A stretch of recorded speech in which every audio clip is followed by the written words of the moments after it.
The far left appears to be attempting to vilify the rich, calling a system that allows billionaires immoral and telling Americans that the wealthy should be paying far more.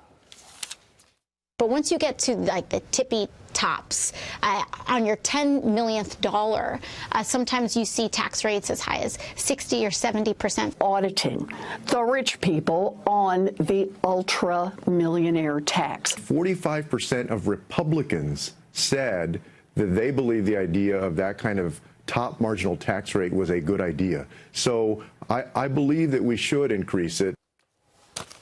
All right. So is it fair to target the people who already are paying for the lion's share of the bills in this country? Here to debate that is tax policy analyst at the Heritage Foundation, Adam Michel, and Democratic strategist Antoine C. Wright. Antoine, I'm going to start with you. What do you make of all this rhetoric about let's get those rich guys? I don't think it's rhetoric. I think the goal is two things. To one, to make sure those who make the most pay their fair share to our great Uncle Sam. The other thing I think... I got to stop you right there.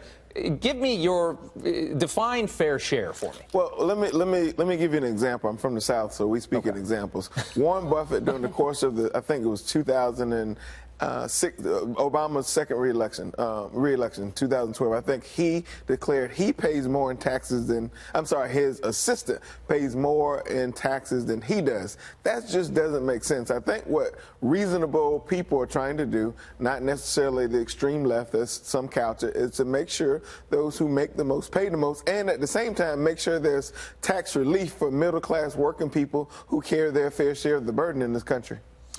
Adam, your response.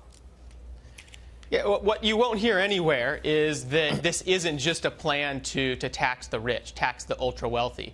The history of almost all taxes bears out that you first raise taxes or add a new tax, in the case of the wealth tax, to rich people, and then it expands to everyone else. This is the history of the income tax. It started as just a tax on the ultra-wealthy. Now all of the viewers today are having to deal with that tax coming up here with tax season. So there's no way to fund the left's agenda with just taxes on the rich. This ultimately will have to be taxes on every single American. But Adam, you guys run every cycle on this idea that taxes are bad or taxes are bad, and you want to cut, and then you get into situations like we had in Kansas with Brownback, and literally you all had cut into the bare bones of the government. No one is, I think Democrats and Republicans agree that our tax system in this country is broken and it needs to be fixed. I think what you guys advocate for, there's nothing wrong with our tax system, and no one can argue, or you shouldn't be able to argue, the fact that if you make more, you should pay more.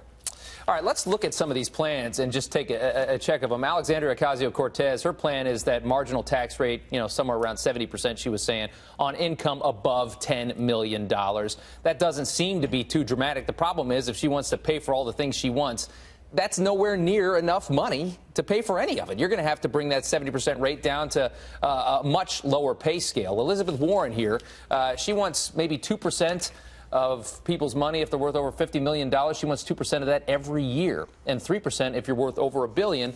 That's going to generate a lot of money. And then let's take a look at a poll here. A Fox News poll shows that a lot of people are in favor of increases for taxes on the wealthy. But what we know, Adam, is every time you raise taxes, you hobble an economy. And what we learned from Ronald Reagan is when you drop them, the economy explodes. We're learning it again right now under President Trump.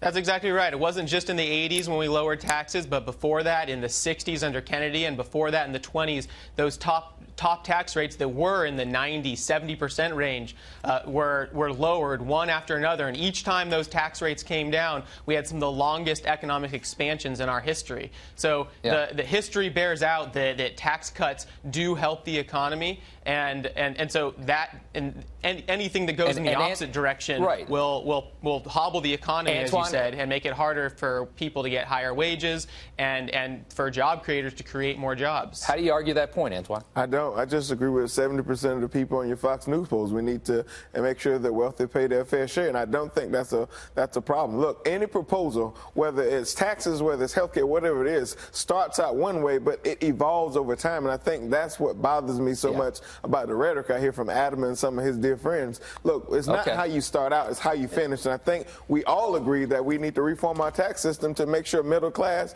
Americans do not feel the burden. Yeah. Well, This it's true. We are idea losing the that middle class. Guys, we got to cut it there or the producer's going to kill me. I got to let you go. Thank you so much.